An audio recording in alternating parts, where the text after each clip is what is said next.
आज हम एक ऐसी बीमारी के बारे में बात करेंगे जो एक आम जैसी बीमारी हो गई है। अगर हम अपने कश्मीर की बात करेंगे तो यहाँ पर भी ऐसे पेशेंट्स बहुत पाए जाते हैं और उस बीमारी का नाम है गॉल ब्लैडर स्टोन। डॉक्टर्स का मानना भी है कि ये बीमारी दिन ब दिन बढ़ती है और हम इस बीमारी को नज़रअंदाज करते हैं और इसके बारे में लोगों तक कम इन्फॉर्मेशन पहुँचाते हैं। ये बीमारी क्यों होती है, क्या कारण है, कौन सा लाइफस्टाइल हमें अडॉप्ट करना चाहिए ताकि हम इस बीमारी से बचें और इसका ट्रीटमेंट क्या होता है, इन सारे सवालों का जवाब आज हम जानेंगे डॉक्टर इसाक नबी वानी से। डॉक्टर इसाक नबी वानी श्रीनगर के पारस हॉस्पिटल में as a general and laparoscopic surgeon काम करते हैं और अक्सर ऐसे पेशेंट्स जो गॉल ब्लैडर स्टोन के पेशेंट से इनको देखते हैं। डॉक्टर साहब, आपका बहुत बहुत शुक्रिया हमारे प्रोग्राम में शामिल होने के लिए। तो आप हमें पहले बताइए, जो ये बीमारी है गॉल ब्लैडर स्टोन की, तो ये क्यों ज़्यादा पाई जाती है और क्यों होती है बीमारी? अस्सलाम वालेकुम टू एवरीवन। जैसे आपने सही कहा कि ये बीमारी जो गॉल ब्लैडर स्टोन्स की है ये बहुत कॉमन है।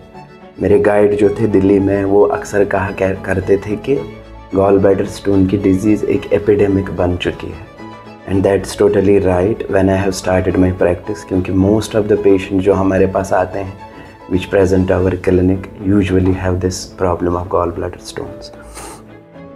तो इसको जानने के लिए हमें पहले थोड़ा सा it is bit medical discussion कि गॉल ब्लैडर क्या होता है, इसका फंक्शन क्या होता है। ये एक्चुअली एक ऑर्गन होता है जो लिवर के साथ चिपका हुआ होता है और इसका फंक्शन ये होता है, जो लिवर में एक मवाद बनता है उसको हम बाइल बोलते हैं, जो हमें खाना हज़म करने के लिए काम आता है। वो गॉल ब्लैडर में स्टोर होता है और जब हम फिर खाना खाते हैं उसमें बॉडी में एक मैकेनिज़्म ऐसा बना है कि ये जो स्टोर्ड बाइल होता है कंसंट्रेट होके फिर वहाँ से गॉल ब्लैडर से निकल के इंटेस्टाइन में आ जाता है ताकि हमारा जो हमने खाना खाया वो हज़म हो। अब इसमें इसी प्रोसेस में अगर कुछ प्रॉब्लम हो, जैसे गॉल ब्लैडर में कोलेस्ट्रॉल का जो कंटेंट बढ़ जाए या जो पिगमेंट्स इसमें होते हैं बिलिरुबिन वो बढ़ जाए, या गॉल ब्लैडर का जो मूवमेंट है वो कम हो जाए, उन सब चीज़ों, या इसमें इन्फेक्शन हो जाएगा, तो ये सब चीज़ें कंबाइन होके गॉल ब्लैडर स्टोन बनाने में मदद करती है। तो यूजुअली किन चीज़ों से ये कोलेस्ट्रॉल, ये पिगमेंट बनना, इन्फेक्शन बनना, उसमें जो रिस्क फैक्टर्स होते हैं यूजुअली मोस्ट कॉमन जो है उसमें ओबेसिटी। जैसे ओबेसिटी मीन्स वज़न बढ़ना। जिन लोगों का वज़न बढ़ जाता है नेचुरली उनके जिस्म में कोलेस्ट्रॉल कंटेंट भी बढ़ जाता है, तो उसमें गॉल ब्लैडर स्टोन बनने की ज़्यादा वो चांसेस होते हैं। इसके अलावा जो लोग डाइट में high cholesterol diet, high fat diet लेते हैं उनमें भी ज़्यादा चांस होता है गॉल ब्लैडर स्टोन बनने का। सेडेंटरी लाइफस्टाइल, जो लोग एक ही जगह बैठते हैं, यूजुअली जो नई जनरेशन हमारे बच्चे जो हैं एक ही जगह बैठते हैं, वीडियो गेम्स, डेस्कटॉप पे, फ़ोन्स पे, या अडल्ट्स भी अब इस चीज़ में इन्वॉल्व हो गए हैं, they are just sitting idle at a single place. So sedentary lifestyle it also adds this also a risk factor. इसके अलावा यूजुअली हमने देखा है जो प्रेग्नेंट लेडीज़ होती हैं वो भी, प्रेगनेंसी भी एक रिस्क फैक्टर है गॉल स्टोन बनने में, क्योंकि उनकी बॉडी में ऐसे कुछ हार्मोन्स उस वक्त बढ़ जाते हैं जिनसे गॉल ब्लैडर का मूवमेंट कम होता है, कोलेस्ट्रॉल कंटेंट बढ़ जाता है, तो they are also prone to get gall bladder stones. इसके अलावा कुछ बच्चों में या बड़ों में भी अगर लिवर की कुछ डिजीज़ होती है, एक डिजीज़ जैसे हम उसको सिरोसिस बोलते हैं, या बच्चों में कुछ खून की प्रॉब्लम्स होती हैं जिनको अब जो रेड ब्लड सेल्स होते हैं वो टूट जाती हैं, उससे कुछ पिगमेंट बढ़ता है, जो इसके ब्लड में कुछ पिगमेंट्स बढ़ जाते हैं, वो गॉल ब्लैडर में जमा होके स्टोन्स बन जाते हैं। ठीक है सर। इसके अलावा there are innumerable other risk factors like diabetes हो गया and many more factors which just combine and give rise to gall bladder stones. अगर हमारे जैसे फादर, मदर और हमारी फैमिली में कॉमन है गॉल ब्लैडर स्टोन, देन जो ऑफस्प्रिंग्स होते हैं तो उनमें भी चांस होता है कि गॉल ब्लैडर स्टोन होने का चांस होता है। इसको हम हेरिडिटरी फैक्टर बोलते हैं। So these are some common problems which lead to gall bladder stone. तो मानेंगे हम, मतलब इसके साथ भी एक हेल्दी लाइफस्टाइल अगर हम अडॉप्ट करें तो हम शायद इस बीमारी से कम महरूम हो सकते हैं। Definitely if you adopt and like को ओबेसिटी है तो आप वेट रिडक्शन करें। उसमें भी एक पॉइंट है कि वेट रिडक्शन बहुत फास्ट नहीं करना है, you have to go slow. अगर आप बहुत कम टाइम में ज़्यादा वेट लूज़ करेंगे वो भी एक रिस्क फैक्टर है गॉल ब्लैडर स्टोन बनने के लिए। You have to adopt an active life style. खासकर खाने में ध्यान रखना है कि आपको low fat content, you have to avoid fat, spices and oily चीज़ें ये अवॉइड करेंगे और डेली एक्सरसाइज ऐड करेंगे तो definitely you may not face such problems. तो आप बताइए कि जो ये गॉल ब्लैडर स्टोन की प्रॉब्लम है ये किसी पर्टिकुलर एज ग्रुप में हो जाती है या पर्टिकुलर जेंडर में हो जाती है ज़्यादा, तो इसका मतलब क्या है इसकी? डेफिनेटली इसका जो रिस्क फैक्टर मेन है जो हमारे लिटरेचर में what we read in books during our medical school, इसको बोलते थे फैटी 40 फीमेल। ये एक मतलब एक ऐसा टर्म था जो हमारे टीचर्स हमें सिखाते थे कि fatty 40 female. So usually it is around 40+ age group में ज़्यादा कॉमन पाया जाता है and most patients we get are usually females. So being female and over 40 are definitely some risk factors. अच्छा, जो ये गॉल ब्लैडर स्टोन की problem है तो इस मतलब सिम्टम्स इसकी क्या है, कैसे पता चल जाए कि शायद हमें ये प्रॉब्लम है और हमें डॉक्टर को उसी टाइम दिखाना चाहिए? Definitely so the most common symptom जो हमारे पास पेशेंट आते हैं लेके वो यूजुअली हमारे पास पेन करके आते हैं, चाहे हमारे ओपीडी में आते हैं या इमरजेंसी में भी आते हैं अगर बहुत सीवियर पेन होती है। तो ये पेन कहाँ पर होती है? इस पेन का एक पर्टिकुलर पैटर्न है। ये पेन हमारे पेट के ऊपर वाले हिस्से में होता है, यूजुअली राइट साइड में, जो हमारा रिब केज होता है जस्ट उसके नीचे, या जो मैदा होता है जस्ट सेंटर में पेट के ऊपर वाले हिस्से में होता है। और इस दर्द का स्पेशल ये खासियत है कि ये दर्द खाना खाने के बाद शुरू होता है और यूजुअली जब हम high fatty high oily diet लेते हैं उसके बाद ये दर्द शुरू होता है पेट के ऊपर वाले हिस्से में। और ये दर्द बहुत बार पीछे की तरफ रेडिएट होता है, कमर के पीछे की तरफ, और बहुत बार ये राइट शोल्डर में भी जा सकता है। तो मोस्ट कॉमन सिम्टम जो है गॉल ब्लैडर स्टोन्स का वो पेन होता है। उसके अलावा पेशेंट्स को नौशिया फील हो सकता है। नौशिया का मतलब होता है वो उल्टी लगती है लेकिन आती नहीं है। वोमिटिंग हो सकती है। इसके अलावा पेशेंट्स को बहुत पेशेंट बोलते हैं हम ब्लोटेड फील कर रहे हैं, गैसेस बहुत लग रहे हैं, पेट फूला हुआ है, ये भी एक एज सिम्टम प्रेजेंट कर सकता है।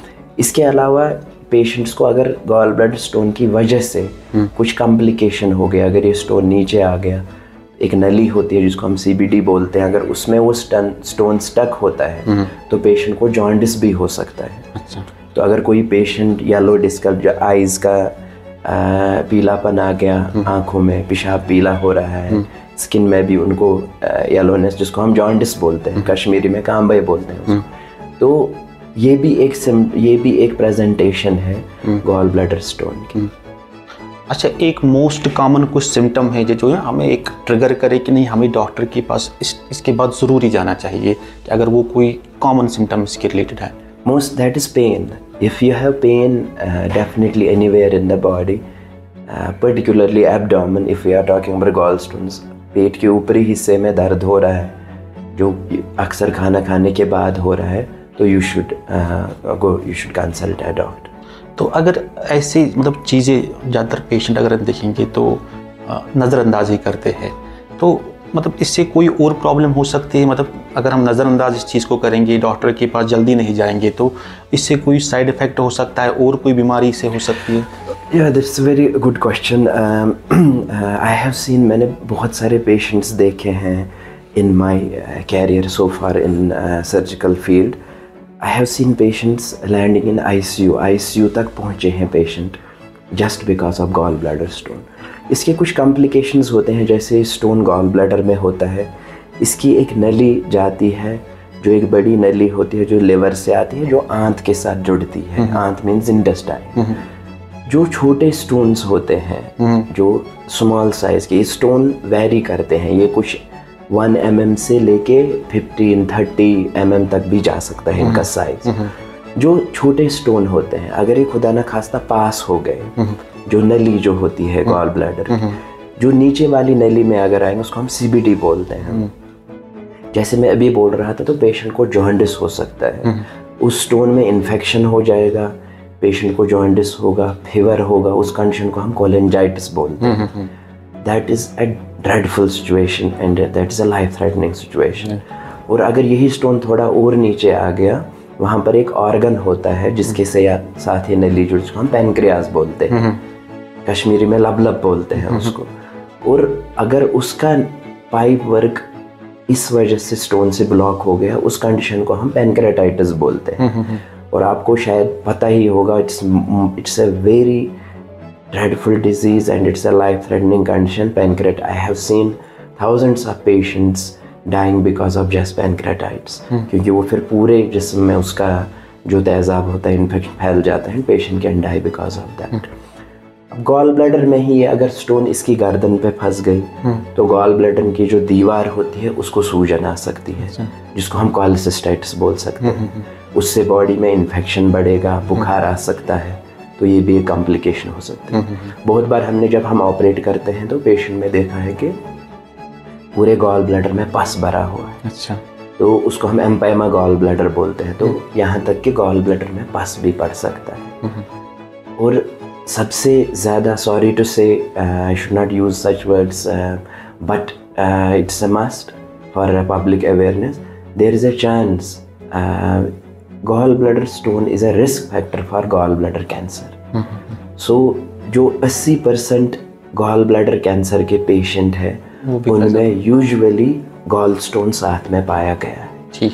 सो अगर स्टोन बड़ी है, यूजुअली 3 सेंटीमीटर से बड़ी स्टोन है, ज़्यादा समय तक गॉल ब्लैडर में रहती है, तो देयर इज़ हाई चांस कि पेशेंट में get gall bladder cancer as well. तो आपने जब डॉक्टर साहब बोला कि दैट मीन्स कि इस बीमार को हमें बिल्कुल भी नज़रअंदाज नहीं करना है, एक भी सिम्टम लगे तो you should go to doctor, you should like talk to your doctor and go for a test, देखना चाहिए ऐसा चीज़ है। तो अब हम बात आते हैं इसकी ट्रीटमेंट पे। तो आप हमें बताइए कि इस गॉल ब्लैडर स्टोन का ट्रीटमेंट क्या है? क्या ये दवाई से ठीक होता है या कोई और मतलब खाने पीने की चीज़ों से हमें मतलब उसमें ना डिफरेंट खाना होगा, या लाइफस्टाइल से ठीक होता है, या इसमें फाइनली आपको ऑपरेशन ही करना पड़ता है? ओके, एक्चुअली पहले हम बात करेंगे अब डायग्नोस कैसे कर सकते हैं इसको। अगर किसी को ऐसे सिम्टम लग सकते हैं, ऐसे एब्डोमेन में पेन होती है, तो एक सिंपल टेस्ट है जिसको हम अल्ट्रासाउंड कहते हैं। अल्ट्रासाउंड यूजुअली हर मेडिकल सेंटर पे आजकल अवेलेबल है, इवन पेरिफेरीज में भी, पेरिफेरल जो कश्मीर के पेरिफेरल गवर्नमेंट हॉस्पिटल्स हैं या प्राइवेट सेंटर्स लोगों ने खोले हैं, इट इज़ अवेलेबल एवरीवेयर। और अल्ट्रासाउंड की खासियत ये है कि it's not harmful at all to the body. बहुत लोग पूछते हैं अल्ट्रासाउंड से हमें नुकसान तो नहीं होगा? जैसे CT स्कैन एक्स्ट्रा में रेडिएशन निकलते हैं, अल्ट्रासाउंड में रेडिएशंस नहीं निकलते हैं। तो ये अल्ट्रासाउंड मैकेनिज्म पे काम करता है, तो it's not harmful to body. Simple test available, ultrasound से हमें इसका पता चल सकता है कि स्टोन है या नहीं है। बहुत बार थोड़ा ट्रिकी सिचुएशंस आते हैं जिसमें हमें MRI की ज़रूरत पड़ती है, और लेकिन most of the time 99.9% time USG से ही ये डायग्नोस होता है। It is gold standard test for gall stones. उसके अलावा कभी हमें लिवर फंक्शन टेस्ट करना पड़ता है कि ये स्टोन नीचे तो नहीं आ गई है। उससे हमें बिलिरुबिन एक्स्ट्रा हम देखते हैं कि बड़ा तो नहीं है ब्लड में। तो ये दो मोस्ट कॉमन टेस्ट्स है जो हम कर सकते हैं। Now coming to the treatment part, the only treatment option that is available for gall bladder stones is surgery. So उससे पहले हमें एक चीज़ जानना है, गॉल ब्लैडर स्टोन्स हमें कभी हम किसी और चीज़ के लिए अल्ट्रासाउंड कराते हैं तो उस पेशेंट में गॉल ब्लैडर स्टोन्स दिख जाते हैं। जो सिम्टम्स हमने पहले डिस्कस किए, उन पेशेंट्स में वो सिम्टम्स नहीं होते हैं। अच्छा। तो उसको हम बोलते हैं एसिम्प्टोमेटिक गॉल ब्लैडर स्टोन। और जिनमें होते हैं सिम्टम्स जो हमने डिस्कस किए, उसको हम बोलते हैं symptomatic gall bladder stone. So जो ट्रीटमेंट है, जो ट्रीटमेंट पार्ट है, वो है for symptomatic gall bladder stone patients. Asymptomatic के लिए हम वेट एंड वॉच पॉलिसी इख्तियार करते हैं। अच्छा। उनको हम डाइट मॉडिफिकेशंस बोलते हैं, लेस फैट लें, लेस ऑयल लें, और उसमें एज सच किसी ट्रीटमेंट की ज़रूरत नहीं होती है, because it is asymptomatic, they don't create any problems to the patients. Now जिन पेशेंट्स को सिम्टोमेटिक गॉल ब्लैडर स्टोन है, उनका जो एक ही ट्रीटमेंट ऑप्शन है जो यूनिवर्सली एक्सेप्टेड है, दैट इज सर्जरी। सो अब बहुत से पेशेंट हमें जो भी सिम्टोमेटिक गॉल ब्लैडर स्टोन वाले भी आते हैं हमारे पास, वो अक्सर ये क्वेश्चन पूछते हैं, क्योंकि going through a surgery it's not easy, it's a sort of trauma to the patient. वो एक्सेप्ट नहीं करते हैं easily to undergo surgery because of fear of complications and all. So उसमें वो अक्सर क्वेश्चन पूछते हैं कि हम कुछ मेडिसिन ले सकते हैं, कोई दवाई ले सकते हैं जिससे ये गॉल ब्लैडर स्टोन निकल जाए। नो डाउट मार्केट में कुछ मेडिसिन ऐसे अवेलेबल हैं जो which have a mechanism to dissolve gallbladder stones, but the problem is उनसे तो एक चीज़ होता है कि it takes very long time, जैसे at least 2 साल लगेंगे अगर किसी को gallbladder stone है, it will take at least 2 years to dissolve that stone completely. And when they will stop the treatment, when they will stop the treatment, the gallbladder stone will reappear again. उनको वापस वो gall bladder stones हो जाएंगे। So problem क्या है? You have wastage of time and wastage of money. और अगर stone बड़ी है, आपने डिजॉल्व करने की मेडिसिन खाई, स्टोन का साइज छोटा हो जाएगा। जो मैं आपको कह रहा था अभी, जो छोटी स्टोन है वो नीचे जाके जो बाइलरी इसका ट्री होता है उसको ब्लॉक करती है और कॉम्प्लिकेशन होती है। So that's why I never recommend medical treatment to my patients for gall bladder stone जो सिम्टोमेटिक होते हैं। I always offer them surgery. So अब बात करेंगे कि जो ऑपरेशन के बाद एहतियात बरतना, मतलब एहतियात करना है इस पेशेंट को, तो क्या क्या एहतियात करना है? अच्छा, जो सर्जरी, पहले मैं एक और चीज़ ऐड करना चाहूँगा कि जो सर्जरी है अभी किस किस्म की सर्जरी होती है इसमें गॉल ब्लैडर स्टोन्स के लिए। इस वक्त जो रिकमेंडेड है, अब the medical field has advanced a lot. हमारे पास अब लेप्रोस्कोपी अवेलेबल है, जिसको हम दूरबीन का ऑपरेशन बोलते हैं कॉमन लैंग्वेज। अच्छा। उसमें हम क्या करते हैं, पेट में जो उसको की होल सर्जरी बोलते हैं, जो चाबी को ताले में छेद होता है चाबी के लिए, बस उतना इंसिजन देते हैं, उससे हम कैमरा डालते हैं और इंस्ट्रूमेंट्स डालते हैं पेट में गैस फुला के, ताकि वहाँ स्पेस बन जाए, और उसके थ्रू उस गॉल ब्लैडर को हम रिमूव करते हैं। ये बहुत कॉमन ऑपरेशन है, it is done everywhere and in every hospital almost. In Kashmir में अब जो सब डिस्ट्रिक्ट हॉस्पिटल्स में उनमें भी ये फैसिलिटी अवेलेबल है। उसका लेप्रोस्कोपी का ये पहले हम ओपन सर्जरी करते थे, उसमें इंसिजन बहुत बड़ा लग जाता था, तो पेशेंट को बहुत प्रॉब्लम्स होती थी, दर्द होता था, काफ़ी दिन तक हॉस्पिटल में रहना पड़ता था, इन्फेक्शन होता था। लेकिन अब ये सारी चीज़ें, और वो अपनी जो काम होता है रोज़मर्रा का काम, वो जल्दी नहीं कर पाते थे, रिटर्निंग बैक टू वर्क। तो लेकिन इस लेप्रोस्कोपी के बाद रेवोल्यूशनाइज हो गया है कि patients can even start their routine work in next week. So that is the best option. मेरे जो गाइड थे, ही यूज्ड टू से कि ओपन गॉल ब्लैडर सर्जरी करना अब कराएंगे। अच्छा। इफ एनीबडी डज, हाँ, उसके अगर कोई इंडिकेशन है किसी पेशेंट को हम नहीं कर पाएंगे लैप्रोस्कोपिक सर्जरी, उसमें एक प्रोविजन है कि we can go for open surgery. Otherwise जो पेशेंट फिट है फॉर लैप्रोस्कोपिक सर्जरी, उसमें ओपन सर्जरी करना, I also think that it is a crime. So yeah, so that is the treatment option. तो after life after gall bladder surgery ये है कि patients को अगर गॉल ब्लैडर रिमूव करते हैं, ये भी क्वेश्चन बहुत कॉमन होता है कि हमारे जिस्म का एक ऑर्गन निकाल, क्योंकि हम इसमें स्टोन नहीं निकालते, we just remove whole gall bladder. अच्छा। क्योंकि अगर common sense if we remove the gall stone, it will like ये फिर बन जाएगी। अच्छा। तो कितनी बार आप ऑपरेशन कराओ, ठीक, इसलिए गॉल ब्लैडर रिमूव करते हैं। तो ये बहुत अच्छा क्वेश्चन है पेशेंट्स का कि एक ऑर्गन निकाल रहे हैं हमारे बॉडी का, अच्छा, तो हमारी ज़िंदगी से क्या असर पड़ रहा है। लेकिन टू बी ऑनेस्ट, मतलब it doesn't impact your bodies health at all. अच्छा। हम रोज़ 3, 4, 5 सर्जरी यूजुअली करते हैं हर हॉस्पिटल में, 99.9% पेशेंट्स में कोई भी प्रॉब्लम नहीं आती उनकी लाइफ में, इफ खुदा न खास्ता कोई कॉम्प्लिकेशन ना हो जाए। Otherwise there is no problem. जैसे आप पहले होते हो बाद में ऐसे होते हो, क्योंकि जो बिलियरी ट्री होती है वो ऐसे अडॉप्ट करती है अपने आप को, जो गॉल ब्लैडर का फिर काम करती है। सो इट डजंट, कुछ पेशेंट्स को डायरिया हो सकता है कुछ दिन तक डायरिया हो सकता है, तो वो यूजुअली सेटल हो जाता है। तो it doesn't have that impact on your कि आपके एक ऑर्गन निकाला तो उससे आपकी ज़िंदगी पे कुछ असर पड़ेगा, नथिंग लाइक दैट। तो आशय इससे मतलब कोई खाने पीने में एहतियात मतलब इसके बाद जो ऑपरेशन के बाद कोई पर्टिकुलर चीज़ खाना है या कुछ अवॉइड करना है, या मतलब लाइफ आफ्टर फॉर एग्जांपल कोई एक्सरसाइज कर रहा है, कोई जिम गोअर है, उसके लिए जो मतलब वेट लिफ्टिंग करता है, या कोई एथलीट है जो स्पोर्ट्स में है, या कोई मतलब इसके बाद मतलब जो डिफिकल्ट वर्कआउट करते हैं, डिफिकल्ट जॉब लेबर होता है कोई, तो इसमें कोई ना इसमें भारी चीज़ नहीं उठाना है, बाकी चीज़ तो ये सारी चीज़ें वो कर सकता है, इसके बाद भी इसमें चेंज है, या इसके बाद उसको मेडिसिन पे रहना है या नहीं रहना है। सो कमिंग टू जो परहेज हमें करना है, यूजुअली जो पेशेंट्स गॉल जो हम उनको एडवाइस करते हैं कि they should avoid fatty oily food और स्पाइसी फूड अवॉइड करना चाहिए उन लोगों को। इस चीज़ का खास एहतियात करना है after surgery.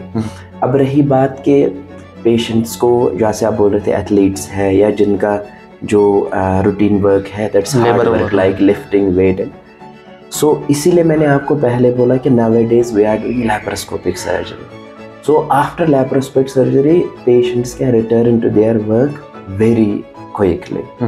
So to be honest, we don't restrict patients for doing like, no doubt first क्योंकि you have undergone surgery, so पहले कुछ 1-2 हफ्ते कमज़ोरी लग सकती है और एक साइकोलॉजिकल इफेक्ट भी आता है पेशेंट की बॉडी में भी कि अभी जस्ट सर्जरी हुई है। बट जो normal day to day routine work है, जैसे अपना ख्याल रखना, अपने कपड़े पहनना, घूमना फिरना चलना, they can do from next day. क्योंकि आजकल जो हम गॉल ब्लैडर सर्जरी कर रहे हैं इसको हम डे केयर सर्जरी बोल रहे हैं। ठीक।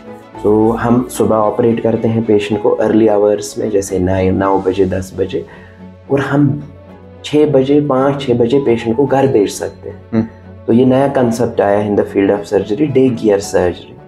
तो पेशेंट सेम डे घर जाएगा, और लैप्रोस्कोपी पर ये फ़ायदा है कि पेशेंट अपना ख्याल खुद रखेगा, खुद वॉशरूम जाएगा, खुद कपड़े पहनेगा अपने, और सेकंड डे से वो अपना रूटीन डे टू डे जो एक्टिविटीज़ होती है वो स्टार्ट कर सकते हैं। और जो बाकी आप बोल रहे हो जैसे एथलीट्स है, जिम है extra, so after waiting for couple of weeks, क्योंकि स्टिचेस अभी लगे होते हैं, नो डाउट छोटा इंसिजन होता है, लेकिन it takes some time to heal.